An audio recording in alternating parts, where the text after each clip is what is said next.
नमस्कार, मेरा नाम राजीव कुमार है और मैं आज आपको एडियो-डीबी कनेक्टिविटी के बारे में बताऊंगा, जो कि आपको बीबीए में कोडिंग करनी है।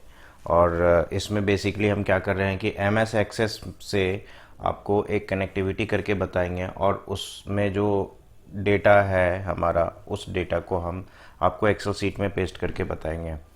तो इसमें हमें बहुत कुछ सीखने को मिलेगा। अगर जो जिनका बैकग्राउंड कंप्यूटर लैंग्वेज से नहीं है, वो भी आसानी से सीख सकते हैं, क्योंकि हम इसमें स्टेप बाय स्टेप डिटेल से आपको मैं बताऊंगा। इसमें सबसे इम्पॉर्टेंट चीज़ ये है कि आप कोई भी प्रोग्राम लिखते हैं या कोई भी मैक्रो बनाते हैं तो आपको डेटा की रिक्वायर्ड होती है। जब डेटा की रिक्वायर्ड होती है तो आप क्या करते हैं, डिफरेंट सोर्स ऑफ डेटा जो है, चाहे वो एमएस एक्सेस हो, एसक्यूएल सर्वर हो, या फिर ऑरिकल्स हो, या कई ऐसे डिफरेंट सोर्स ऑफ डेटा है जो जहाँ पे स्टोर होती है, उससे डेटा को हम कैसे कनेक्ट करके अपने एक्सेल शीट में लाना है और एक्सेल शीट में फिर हम डेटा को प्रेजेंट करना है। ये सारे हम डायनेमिक और कोडिंग के थ्रू करेंगे तो आपको बहुत ही आसान होगा सीखने में। और जिनको फंडामेंटली भी अगर नहीं आइडियाज़ है कि हम बीबीए प्रोग्रामिंग में कैसे कोडिंग करते हैं, तो उनको भी ये आसानी से लर्निंग मिल जाएगा। तो इसके लिए आपको कम से कम दो चीज़ मिनिमम रिक्वायर्ड है। वो ये है कि आपको एक एमएस एक्सेस का टेबल होना चाहिए। मैक्रो के लिए एक्सेल होना चाहिए, मतलब जहां आप मैक्रो लिख सकते हैं, एमएस ऑफिस। तो अभी मैं आपको दिखाऊं कि ये है हमारा मास्टर टेबल। ये है मास्टर टेबल जिसमें हमारा एक डेटा है। हम सिंपल क्या कर रहे हैं, इस डेटा को कनेक्ट करेंगे। इस डेटा को हम कनेक्ट करके उस एक्सेल सीट में आपको पेस्ट करके बताएंगे। चलिए मैं आपको मैक्रो ओपन करके बताता हूँ। इस मैक्रो को जैसे ही एक्सेल फाइल आप ओपन करेंगे, आप ये देख रहे हैं कि इसमें एक कोई बटन बना हुआ है। हम आपको डिलीट करके नया बटन बना के बताएंगे, ठीक है। अब हम ये आपको कह रहे हैं कि अगर आप फर्स्ट टाइम प्रोग्रामिंग लिख रहे हैं, तो आप जैसे अपने एक्सेल फाइल खोला, एक्सेल फाइल खोलने के बाद आपको इसका कोड विंडो कहाँ है, ये सबसे मेन इंपॉर्टेंट है। कोड विंडो जाने के लिए आपको क्या करना है, ऐसे तो कई तरीके हैं। एक तो है कि व्यू में जाइए, मैक्रो में जाइए, और रिकॉर्ड मैक्रो या व्यू मैक्रो, इसमें एडिट का ऑप्शन आता है। लेकिन अगर कुछ भी नहीं है तो भी इसमें एडिट का ऑप्शन नहीं आएगा, आपको पहले कुछ ना कुछ रिकॉर्ड मैक्रो बनाना पड़ेगा। बट अगर आपको रिकॉर्ड मैक्रो नहीं बनाना है, आपको कोडिंग के थ्रू बनाना है, तो आप कैसे करेंगे। आपको करना क्या है, अल्ट F11 प्रेस करिए। ये कोड विंडोज़ है, इसमें आप देखेंगे डायरेक्ट कुछ कोड लिख के आया है। यहाँ पे एक मॉड्यूल्स है जो हमने सेलेक्ट किया है। अगर कोई भी कोडिंग पहले से लिखी हुई नहीं है, नॉर्मली नहीं होती है, फर्स्ट टाइम अगर आप कोडिंग कर रहे हैं, तो ये आपको ब्लैंक आएगा। आपको करना क्या है, मॉडलर पे क्लिक करिए, राइट क्लिक करिए और इसके ऊपर इंसर्ट एक जो ड्रॉप डाउन लिस्ट में कमांड है, उस पर आप सिलेक्शन कीजिएगा तो आपको एक आएगा form, user form, modules, class module. अब user form, modules, class modules में आप मॉड्यूल्स पे क्लिक करिए, एक नया मॉड्यूल्स बना लीजिए। जैसे कि यहाँ पे मॉड्यूल 1 है, इसका रीनेम कर सकते हैं, इसकी प्रॉपर्टीज़ नाम चेंज करके। उसके बाद अब इसके ऊपर आप कोडिंग कर सकते हैं। कोडिंग में क्या स्ट्रक्चरल है, पहले मैं आपको ये बताऊं कि पहले आप ऊपर की चीज़ों में देखिए। ऑप्शन एक्सप्लिसिट में कोई भी चीज़ डिफाइन होती है, वो एज ए ग्लोबली ट्रीट होता है, जो कि पूरे मॉड्यूल्स में हम कहीं भी यूज़ कर सकते हैं। तो हम यहाँ कर क्या रहे हैं, पहले एक एक चीज़ आपको बताते हैं। हमने 3 वेरिएबल्स लिए हैं। 3 वेरिएबल्स, एक कनेक्शन एज बूलियन। बूलियन एक वेरिएबल टाइप्स होता है जिसका जो वैल्यू असाइंड होता है वो ट्रू और फॉल्स होता है, ओनली ट्रू और फॉल्स, इसके अलावा कोई वैल्यू असाइनमेंट नहीं होती है इसमें। दूसरा हमने लिया है कौन as a ADO DB connection. इसका मतलब ये है कि हमने एडियो डीबी का एक वेरिएबल बनाया है जिसका नाम हमने कौन डाला है। कौन इसलिए क्योंकि ये हम इसके थ्रू कनेक्शन करेंगे, तो इसलिए हम कौन डालते हैं। अपने हिसाब से आप जो चाहिए नाम चेंज कर सकते हैं, रख सकते हैं। इसके बाद हमने लिया str query as a string. str query एक वेरिएबल है और इसकी जो टाइप है वो स्ट्रिंग है। इसका मतलब ये है कि इस वेरिएबल के अंदर हम कोई भी स्ट्रिंग को स्टोर करके रख सकते हैं, और जब उस स्ट्रिंग को बार बार यूज़ करना पड़ेगा हमें प्रोग्राम में, तो हम सिर्फ str क्वेरी लिखेंगे और वो पूरी पूरी स्ट्रिंग अपने आप आ जाएगा। क्लियर है? अब मैं आपको दूसरी पॉइंट्स पे आता हूँ। कोई भी फंक्शन लिखने के लिए हम क्या करते हैं, एक होता है डिफ़ॉल्ट कॉलिंग फंक्शन, एक होता है आप पैरामीटर्स देके या by call by value, call by reference, वो सारे डिटेल्स में हम जाएंगे। अभी हम आपको सिंपल बताते हैं कि सब मैक्रो, आपने मैक्रो एक नाम दे दिया, जैसा एंटर करेंगे देखिए ये अपने आप एंड सब बन गया। ये इसका स्ट्रक्चर्स है, बीबी का एक स्ट्रक्चर्स है जो आपको एक प्लेटफॉर्म देती है जहाँ पे आप फंक्शन का नाम डिफाइन करते हैं, अपने आप उसके स्ट्रक्चर्स में आता है, और अब इसके अंदर आप चाहे जो कोडिंग कर सकते हैं, और इसमें आप फंक्शन भी लिख सकते हैं, फंक्शन मैक्रो टू, देखिए अपने आप ये एंड फंक्शन बना दिया। तो आप फंक्शन भी बना सकते हैं। फंक्शन के लिए आपको कॉल करना पड़ेगा, अगर कहीं पे आप कॉल कर रहे हैं तो वहाँ पे कॉल फंक्शन का नाम डालना पड़ेगा। अगर आप सब फंक्शन यूज़ कर रहे हैं तो आपको कॉल करने की ज़रूरत नहीं है, सिर्फ फंक्शन का नाम लीजिए, ऑटोमेटिकली कॉल आएगा। करेक्ट? अब हम आते हैं डायरेक्ट आपको प्रोग्रामिंग में। इतने सारे चीज़ आपको मैं बता दिया, अब मैं आपको प्रोग्रामिंग में एक एक लाइन वहाँ पे मुझे बतानी है। तो जैसे कि हम यहाँ देख रहे हैं, सब के अंदर ये चीज़ डिफाइन किया हुआ, ये क्या है इसे हम समझेंगे। इसके अंदर देखिए कई चीज़ें हैं। ये आपको फंक्शन है, मैक कनेक्शन एक फंक्शन है, ये एक एसक्यूएल क्वेरी है, ये एक इफ एंड कंडीशन है। तो आप इन सब चीज़ों के बारे में भी आप समझिए कि इफ एंड कंडीशन कब हम यूज़ करते हैं और ये कैसे परफॉर्म करता है। हम एसक्यूएल क्वेरी अगर चाहें तो VBA के अंदर कोडिंग करके लिखते हैं, तो ये कैसे लिखते हैं और कैसे एग्जीक्यूट होता है, और उसका डेटा हम कैसे फेच करते हैं, और दूसरा कि फंक्शन हम कॉलिंग कैसे कर लेते हैं। जैसे मैंने यहाँ फंक्शन बनाया, ये कॉल कैसे होगा। तो ये सारी चीज़ें हम आपको इसमें डिटेल में बताएंगे। आप आइए सब मेन फंक्शन में कर्सर क्लिक करिए और F8 प्रेस कीजिए, देखिए एक्टिव हो गया। अब ये क्या कर रहे हैं हम कि लाइन बाय लाइन अब हम कंपाइल करेंगे, और उस लाइन बाय लाइन कंपाइलेशन में जो भी एरर आता है या रिजल्ट आता है उसके बारे में मैं आपको डिटेल से बताऊंगा कि क्या डेटा आ रहा है, क्या डिटेल इनपुट्स आ रहे हैं। तो चलिए हम आपको बताते हैं। F function F8 again press करिए। अब देखिए दो लाइन चेंज करके ये तीसरे लाइन पे जंप किया। जो वेरिएबल असाइनमेंट होती है उनको एग्जीक्यूट करने की ज़रूरत नहीं है, वो बाय डिफ़ॉल्ट रीड में आ जाता है। जैसे यहाँ पे str स्ट्रिंग ले रखे हैं हमने, ये एक str वेरिएबल है जो स्ट्रिंग बिहेवियर का है, इसमें हम स्ट्रिंग स्टोर करके रखेंगे। और rs1 एक AudioDB कनेक्टेड रिकॉर्ड सेट है जहाँ पे हम सिर्फ और सिर्फ डेटाबेस के डेटा को ही हम स्टोर कर सकते हैं। वो automatically row and column combination में डेटा जो आते हैं वो अपने आप उसमें फिट होते हैं। अब हम इसमें डेटा रीड कैसे करेंगे वो भी मैं आगे आपको बताऊंगा। अब हम यहाँ पे आ गए हैं तीसरे लाइन पे, set rs equal to new AudioDB dot record set. ये क्या कर रहा है, ये एक rs1 जो वेरिएबल है, अब इसको इन्होंने एक ऑब्जेक्ट में कन्वर्ट कर रहे हैं हम। कंप्यूटर भाषा में ऑब्जेक्ट आपको समझना पड़ेगा, ऑब्जेक्ट क्या है, फंक्शन क्या है, ठीक है। तो ऑब्जेक्ट को ये क्रिएट कर रहा है। जैसे ऑब्जेक्ट को क्रिएट किया उसके बाद हम चौथा लाइन जो है वो क्या है, वो ये है कि आपको, अब मैंने क्या बताया था, ये एक फंक्शन है। फंक्शन चूंकि सब फंक्शन है तो हमें कॉल लिखने की ज़रूरत नहीं है।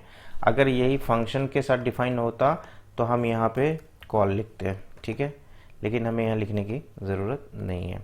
अब ये सम फंक्शन क्या करेगा, हम इसको आगे प्रोसेस कर रहे हैं। देखिए ये सब फंक्शन यहाँ बना हुआ है, मैक कनेक्शन, ये क्या नाम है, मैक कनेक्शन, और यहाँ क्या आ गया, मैक कनेक्शन। देखिए इसमें भी सेम सब मैक कनेक्शन बना हुआ है और एंड सब है। इस बीच में ये क्या लिखा हुआ, ये कोड कंटेंट लिखा हुआ है। अब इनमें जो बेसिक इंपॉर्टेंट है वो आपको 2-3 लाइन ही है, बस ये 2 लाइन ही है। और आप कहेंगे ये सारे क्या है, ये जब आपको स्टैंडर्ड प्रोग्रामिंग करते हैं, कॉर्पोरेट लेवल पे प्रोग्रामिंग करते हैं, तो आपको क्या करना पड़ता है कि हर एक चीज़ का ऑथेंटिक आइडेंटिफिकेशन करनी पड़ती है, आपको प्रॉपर मैसेजिंग करनी पड़ेगी, प्रॉपर चेकिंग करनी पड़ेगी।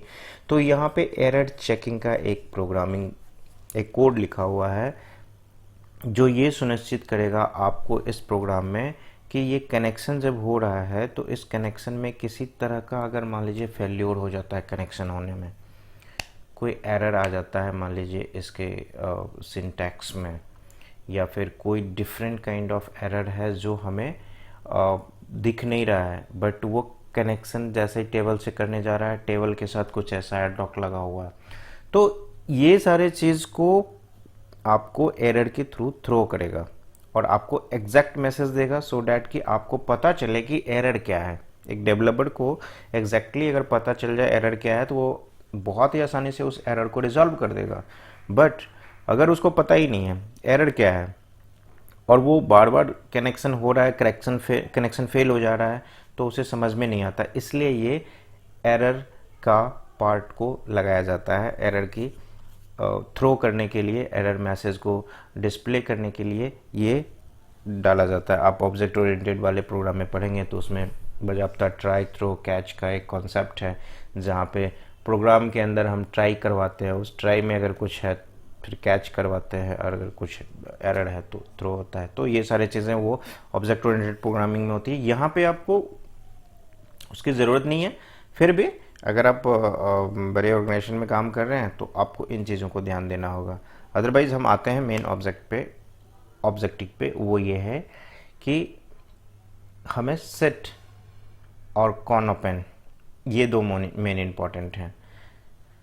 हम आगे बढ़ते हैं, क्या कर रहा है आगे ये देखिए। आपको F8 प्रेस किया हमने, गो एरर कंसाइनमेंट किया उसने, और अब ये set con and new AudioDB connection कर रहा है। इसका मतलब ये है कि कॉन को अब इन्होंने ऑब्जेक्ट में कन्वर्ट कर दिया।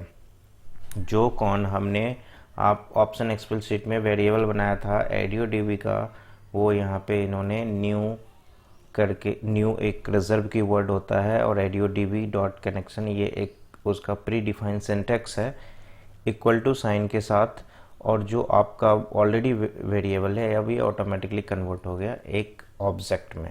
अब इस ऑब्जेक्ट में एक ऑप्शन, इसका कई फंक्शन है, ओपन क्लोज ये सब फंक्शन है। तो कैसे बिहेव करता है, तो ओपन के साथ हमें 4 पैरामीटर्स मिनिमम देने होते हैं। पहला पैरामीटर्स है कि प्रोवाइडर कौन है। जैसे अगर हम MS एक्सेस से कनेक्टिविटी कर रहे हैं तो हमें MS एक्सेस का प्रोवाइडर देना होगा। हमें SQL सर्वर से करना होगा तो हमें SQL सर्वर का प्रोवाइडर देना पड़ेगा। हमें Oracle से करनी पड़ेगी, Oracle से देंगे, या DB2 टेराडेटा, जितने भी डिफरेंट काइंड ऑफ डेटाबेस होते हैं उनकी प्रोवाइडर्स कौन है। दूसरा सोर्स मतलब यहाँ पे हम बात क्या है, कहाँ है ये डेटा जिसे हम कनेक्ट करना है, आपको वहाँ पे ये डिफाइन किया गया है कि ये हमारा डेटा कहाँ रखा हुआ है। तो आप देखेंगे C ड्राइव में यूज़र HP डेस्कटॉप और मैक्रो के अंदर एक मास्टर टेबल बना हुआ है जो हमने यहाँ पाथ डिफाइन किया है। तीसरा यूज़र आईडी अगर कई ऐसे आप देखेंगे कि डेटाबेस को लॉक करके रखते हैं, यूज़र आईडी पासवर्ड डालने के बाद ही आपको डेटाबेस ओपन कर सकते हैं। अगर मान लीजिए अगर आप ऑटोमेट कर रहे हैं कोई चीज़ें और आपको ऑटोमेशंस में बार बार यूज़र आईडी पासवर्ड तो देंगे नहीं, तो आप क्या करेंगे कि आप इसमें डिफाइन कर सकते हैं, या फिर इसको भी डायनेमिक आप कर सकते हैं कि आप फ्रंट में यूज़र आईडी पासवर्ड देना चाहते हैं, वहाँ से डेटा को रीड करके आप यहाँ असाइन कर सकते हैं। ये इनकी स्ट्रक्चर है, इसलिए यहाँ पे यूज़र आईडी एंड पासवर्ड देना पड़ेगा। पासवर्ड अगर कुछ भी नहीं है तो ब्लैंक दे दीजिए। ये जैसे ही आप एग्जीक्यूट करेंगे आपको ये देखिए एग्जीक्यूट हो गया, कनेक्शन में ट्रू असाइनमेंट हो गई, बिकॉज ये बूलियन टाइप्स हैं। ये इसलिए हम करते हैं कि अगर हमें मान लीजिए किसी और फंक्शन में कनेक्शन यूज़ कर रहे हैं और क्या है कि उसमें अगर ऑलरेडी हमने पहले से कनेक्शन कर रखा है तो बार बार कनेक्ट करने की ज़रूरत नहीं है, तो हम उसको चेक कर लेते हैं। अगर ट्रू है तो आप आगे का प्रोसेस करिए, नहीं है तो दोबारा कनेक्ट कर लीजिए। इसके लिए हम ये एक असाइनमेंट के लिए रखते हैं, ये एक अच्छा प्रैक्टिस है कि हम बार बार डेटाबेस को जाके कनेक्ट नहीं कर रहे हैं, बार बार उसको ओपन नहीं कर रहे हैं। कई बार आप ओपन डेटाबेस को बार बार ओपन करेंगे तो वो लॉग्ड यूज़र आएगा कि ये यूज़र लॉग्ड है, किसी ने लॉग्ड, यानी कि एक बार आपने यूज़र ने किसी ने लॉग किया है तो वो कहेगा लॉग्ड यूज़र है। कई बार ये ऐसे होते हैं। चलिए हम आगे आते हैं। अब ये देखिए फंक्शन मैक कनेक्शन का फंक्शन कंप्लीट हो चुका है। अब आया हमारा नेक्स्ट पड़ाव, ये है आपका str। str मैंने जैसे बताया कि एक स्ट्रिंग टाइप वेरिएबल है। तो इसमें हम क्या कर रहे हैं, हम एक एसक्यूएल क्वेरी इसमें असाइन कर रहे हैं, सेलेक्ट स्टार फ्रॉम मास्टर। अब सेलेक्ट स्टार फ्रॉम मास्टर में आप देखेंगे कि इसमें क्वेरी में क्या होता है। आप अगर एसक्यूएल में क्वेरी किए हैं, अब एमएस एक्सेस में क्वेरी किए हैं, तो आपको पता होगा कि सेलेक्ट स्टार फ्रॉम मास्टर का मतलब ये है कि हम सारे रिकॉर्ड्स को जो मास्टर टेबल में है उसको हम पुल करना चाह रहे हैं। हम भी यही करना चाहते हैं। अब str में मैंने एसक्यूएल कमांड को असाइन कर दिया। अब आए हम नेक्स्ट प्रोव में, नेक्स्ट लाइन में। नेक्स्ट लाइन हमारा क्या है, ये देखिए rs का एक फंक्शन है ओपन। अब यहाँ पे rs क्या है, और rs आपका रिकॉर्ड सेट है जो हमने ऑलरेडी एक का ऑब्जेक्ट बना रखा है यहाँ पे। अब इसमें हमने ओपन फंक्शन के साथ क्या कर रहे हैं, एक str को पास कर रहे हैं, एक कनेक्शन को पास कर रहे हैं, और इसके एक log type connection type permissions है एक तरह का कि ये हम किस टाइप का डेटा लाएंगे, इसके साथ क्या क्या ऑपरेशन कर सकते हैं। तो ये भी अब बस 1 और 2 जो है ये समझिए, इसमें फुल परमिशंस हैं हमारे पास, जो कि हम उस डेटा से जो पुल, इस प्रोग्राम से जो डेटा पुल होगा वो डेटा को हम बहुत ही डायनेमिकली यूज़ कर सकते हैं। तो हमने आपको इसलिए उस टाइप का यूज़ किया। अब आगे हम देखते हैं नेक्स्ट क्या है, ये लीजिए इफ़ कंडीशन में हम करते हैं क्या है कि अब हमारे पास rs डॉट रिकॉर्ड काउंट। देखिए रिकॉर्ड काउंट फंक्शन क्या कहता है, ये कहता है नंबर ऑफ रिकॉर्ड, आपको बताएगा कितने रिकॉर्ड हैं आपके पास। तो आपके पास रिकॉर्ड है 10। हमने कंडीशन के लिए कहते हैं अगर 0 से ज़्यादा हो तो ये ट्रू पार्ट में आए, नहीं तो ये एल्स पार्ट में चला जाए। अब 0 से ज़्यादा क्यों, आप डेटाबेस से कनेक्शन कर लिए, डेटा मंगा रहे हैं, एसएस अपने select star from master table डाल दिया, लेकिन आपको मान लीजिए उस टेबल में डेटा है ही नहीं, या फिर कुछ कंडीशन वेयर कंडीशन लगा के आपने डाला कि where ID equal to this, बस वो आईडी का डेटा नहीं है, और आप बार बार कंफ्यूज्ड हो रहे हैं, यार हमने क्वेरी करी और हमें डेटा ही नहीं आ रहा है। तो ये आपको प्रॉपरली बता देगा कि डेटा नहीं है, तो ये वाली मैसेज थ्रो कर देगा आपको, डेटा नॉट फाउंड। अगर डेटा है तो आगे प्रोसेस करके ये डेटा को पेस्ट कर देगा। ये देखिए ये डेटा आगे एग्जीक्यूट कर गया और ये एंड हो गया। ये आपका काम ख़त्म। कितना छोटा कोडिंग है आप समझ सकते हैं, और बहुत ही आसान है। थोड़ा सा टाइम लगेगा बट मुझे लगता है मैंने एक एक चीज़ को एक्सप्लेन किया है, आप समझ सकते हैं। अब है कि आपने जो किया वो हुआ क्या, कहाँ हुआ, आप देखेंगे यहाँ पे, ये देखिए ये डेटा यहाँ आके पेस्ट हो गया। ठीक है जी, डेटा पेस्ट तो हो गया, लेकिन आप क्या मैनुअल बार बार रन करेंगे, नहीं बिल्कुल नहीं। आपको करना क्या है, आप ये करेंगे कि एक कोई सिंबल ले लीजिए। सिंबल हमने यहाँ से उठा लिया, ये इसमें नाम लिख दिया मैक्रो। ठीक है जी, हमने मैक्रो लिख दिया। अब हम इसमें ये मैक्रो असाइन कर देते हैं। मैक्रो असाइनमेंट क्या है, यहाँ से हमने मेन असाइनमेंट करी, ओके। अब आप इस पर क्लिक करेंगे, डेटा अपने आप आ रहा है। अब ये बार बार करने की ज़रूरत नहीं है कि आप एक एक करके रन करिए। आप अब मैक्रो आपका रेडी है, आप इसको सेव करिए। सेव हो गया। अब इसको दोबारा ओपन करिए जी। आप इसको दोबारा ओपन करेंगे, सीधे क्लिक करेंगे, डेटा रेडी है। तो ये आपको बहुत ही आसान कर देगा। मैक्रो अगर आप बनाना चाहते हैं तो आपके लिए बेस्ट प्रैक्टिस रहेगा कि आप डेटाबेस से कनेक्टिविटी को समझें, डेटाबेस को कनेक्ट करें। अब ये है कि इसमें हमने क्या किया, डेटा को वहाँ से उठाया और आपके एक्सेल शीट में पेस्ट कर दिया। ये रिक्वायरमेंट होती है क्या? बहुत कम। अब इसमें रिक्वायरमेंट क्या होती है कि हम डेटाबेस से डेटा लाएं और उसके ऊपर रो वाइज कॉलम वाइज कुछ ऑपरेशनली एक्टिविटी करें। और जैसे मान लीजिए कुछ आइटम्स हैं, ये जैसे है आइटम ब्रिटानिया इंडस्ट्रीज़ का कुछ है, मान लीजिए ये है ब्रिटानिया ही है। अब ये मान लीजिए हम ये कह रहे हैं कि इस डेट में कितना सेल हुआ, तो हम यहाँ पे सेल वैल्यू लेंगे। अगर सेल वैल्यू लेते हैं तो हम ये एक रिमार्क्स बना सकते हैं कि अगर ये इसका 500 से ज़्यादा एक दिन में सेल हुआ तो हमारा जो है अचीवमेंट 100% है। अगर लेस है तो कितना लेस है, कितना परसेंट अचीवमेंट है। तो हम इस तरीके से डायनेमिकली उसको हम कैसे वर्क कर सकते हैं, कैसे चेंज कर सकते हैं, ये हम आपको दूसरे वीडियो में बताएंगे, जिसमें आपको रो बाय रो डेटा को कैसे रीड करते हैं और हर रो में हम अगर चाहें तो वहाँ पे कंडीशनली चेक करके उसको ऑपरेशनली कुछ मैथमेटिकल, अर्थमेटिकल, लॉजिकली ऑपरेशनल करके हम डेटा को प्रेजेंट कर सकते हैं। तो ये मैं नेक्स्ट वीडियो में आपको बताऊंगा, और उसमें और भी कई चीज़ इससे रिलेटेड हम बताएंगे कि हम आपको अभी तो एक्सेल में कैसे पेस्ट कर रहे हैं, फिर हम टेक्स्ट फाइल में हम कैसे पेस्ट करें। अगर आपके पास बहुत ज़्यादा है, आप चाहते हैं कुछ स्पेसिफिक वेंडर्स का डेटा का मल्टीपल स्केल एक्सेल बने, जैसे अदानी का अलग बन जाए, आर्गो का, एग्रो का अलग बन जाए, ब्रिटानिया का अलग बन जाए, तो हम एक क्लिक करें और वेंडर वाइज हमारे पास अलग अलग एक्सेल शीट बन जाए डेटा उसका, कि ये अदानी का आर्टिकल है जी, ये एग्रो का है जी, ये ब्रिटानिया का है।